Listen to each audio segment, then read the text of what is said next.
Diantar langsung oleh Pak Sekjen Partai Demokrat, jadi kami sudah menerima surat itu dan kami rasa kami tidak perlu menjawab surat tersebut karena itu adalah perihal dinamika internal partai. Itu adalah perihal rumah tangga internal Partai Demokrat yang semuanya kan sudah diatur di dalam ADART. Orang ngopi-ngopi kok bisa rame begini. Apalagi ada yang grogi lagi. Apa sih urusannya ini? Saya itu kan ngopi-ngopi aja.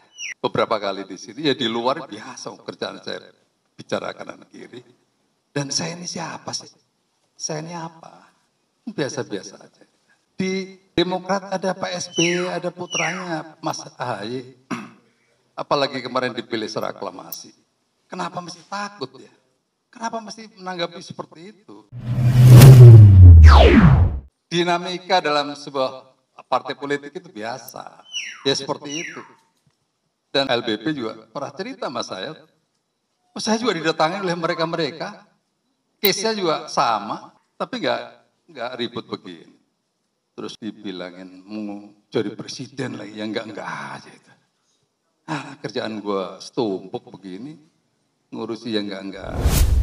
Mohon perhatian. Tayangan video channel Bapak Infrastruktur segera diputar. 5, 4, 3, 2, 1. Jokowi memang hebat. Cukup dengan diam, Partai Demokrat yang penasaran setengah mati. Ditulis X Hardy di siword.com. Hai Indonesiaku, Assalamualaikum. Berjumpa lagi bersama saya di Suara Channel Bapak Infrastruktur. Apa yang menjadi ciri khas dari Presiden Joko Widodo? Kalau teman-teman menyimak video ini baik-baik, pasti akan menyadari kalau Presiden Joko Widodo orangnya sangat santai, kalem dan cenderung diam, tidak bising. Bagaikan kalau di dunia balap, Jokowi ibarat memiliki knalpot halus, suara kecil, bukan suara bising dari knalpot racing. Setiap kali ada isu yang panas, Presiden Joko Widodo cenderung tidak reaktif. Sesekali merespon dengan santai, bahkan sering tidak merespon sama sekali. Sesekali terlihat agak kesal, tetapi tidak sampai terlalu lebay. Ini sangat berbeda dengan Basuki Cahayapurnama atau Ahok yang cenderung berani ngegas dan meladeni setiap tudingan yang dialamatkan kepadanya. Tetapi di balik kalemnya Presiden Jokowi, bukan berarti ia pasrah dan pasif. Jokowi lebih banyak bergerak di balik layar. Tanpa banyak bicara, tahu-tahu sudah selesai masalahnya. Mungkin kita sudah tahu ilustrasi merebus kodok yang identik dengan Jokowi. Kodok digiring masuk ke air dingin, lalu pelan-pelan dipanaskan, sehingga tak sempat keluar dan jadilah kodok rebus. Kalemnya Jokowi terlihat dari saat menyikapi isu kudeta yang terjadi di Partai Demokrat. Agus Harimurti Yudhoyono atau AHY selaku Ketua Umum Partai memimpin langsung konferensi pers dan mengungkap itu semua. AHY pun meminta Presiden Joko Widodo untuk mengklarifikasi setelah mengirimkan surat.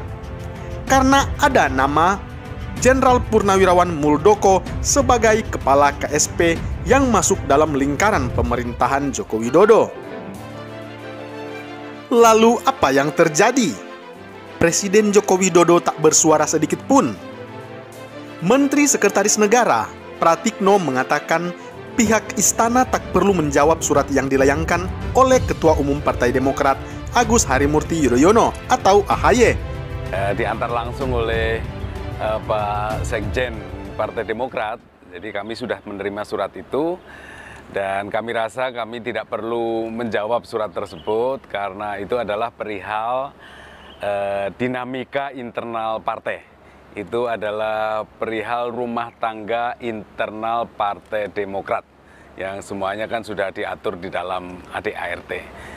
karena surat tersebut terkait dengan apa yang terjadi di internal Partai Demokrat sendiri. Kami rasa kami tidak perlu menjawab surat tersebut, karena itu adalah perihal dinamika internal partai, kata Pratikno.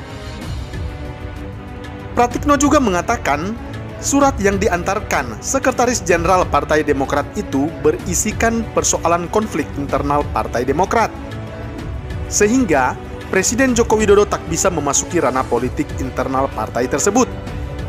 Itu adalah perihal rumah tangga internal Partai Demokrat dan semuanya sudah diatur di dalam anggaran dasar dan anggaran rumah tangga partai itu sendiri, ujar Pratikno. Sekretaris Jenderal Partai Demokrat, Teuku Rifki Harsya, mengatakan pihaknya menghormati keputusan Presiden Joko Widodo yang enggan menanggapi perihal surat permintaan klarifikasi yang dikirim oleh Agus Harimurti Yudhoyono selaku ketua partai. Teuku Rifki memandang dengan tidak ditanggapinya surat tersebut itu mengartikan masih adanya teka-teki tidak terjawab terkait gerakan pengambil alihan kepemimpinan Partai Demokrat atau GPKPD. Meskipun dengan tiadanya penjelasan Presiden Joko Widodo, tentu masih ada teka-teki yang tersimpan dalam pemikiran masyarakat. Namun kami tetap menghormati keputusan dan pilihan Presiden Joko Widodo tersebut. Kami tetap berkeyakinan bahwa Presiden Joko Widodo maupun pejabat-pejabat negara yang namanya disebut-sebut benar-benar tidak mengetahui adanya GPKPD, apalagi terlibat, ujar Sekjen Partai Demokrat. Well, gimana nih ceritanya? Menghormati keputusan Presiden Jokowi untuk tidak menjawab surat AHY, tetapi di sisi lain memberikan opini yang terkesan menggiring dengan tujuan agar Presiden menjawab. Kalau memang menghormati Presiden Joko Widodo, ya sudah, jangan tambah-tambahin lagi bumbu-bumbu pelengkap dalam berstatement. Iya, Jokowi memang hebat sih. Hanya dengan diam saja tidak menjawab, Partai Demokrat bisa penasaran setengah mati. Sampai-sampai banyak pihak yang menyayangkan itu. Joko Widodo tak peduli dengan apa yang terjadi dengan Partai Demokrat. Mereka yang sibuk sendiri memikirkan kenapa Jokowi hanya diam saja. Hati-hati, jangan terlalu sering penasaran. Nanti makin kesal dan tidak bisa makan, bahkan tidak bisa tidur loh. Kalau Presiden Joko Widodo tak menjawab dan masih ada teka-teki yang belum terjawab, itu tugas Ketua Umum Partai yang pastinya. Masa Jokowi yang turun tangan? Jokowi kan bukan Ketua Umum Partai Demokrat. Kok dituding? Harusnya cari tahu sendiri di mana masalahnya. Apa penyebabnya? Bukan memaksa yang dituding untuk cari tahu.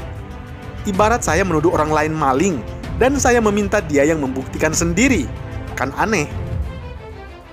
Untuk itu, semakin banyaknya tekanan kepada Presiden Joko Widodo untuk menjawab surat dari Ketua Umum Partai Demokrat Agus Harimurti Yudhoyono, semakin saya yakin kalau Presiden Joko Widodo memang seolah mau dipancing untuk bersuara. Dari situ akan ada gorengan baru. Digoreng lagi, akan ada semacam penggiringan opini yang lain. Tujuannya kemungkinan mau play victim atau memainkan drama terzolimi seperti yang sering dilakukan Bapake. Terzolimi, lalu curhat dan prihatin, lalu berharap masyarakat kasihan dan memberikan simpati. Jurus mendongkrak popularitas dan image yang sudah basi, tetapi masih saja terus-terus dilakukan.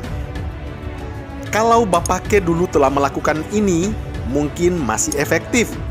Namun sekarang, rakyat sudah semakin cerdas dan pintar, dan telah melek politik, meski masih ada yang lugu-lugu juga. Bagaimana menurut Anda? Salam hangat, Bapak Infrastruktur, menuju Indonesia Maju.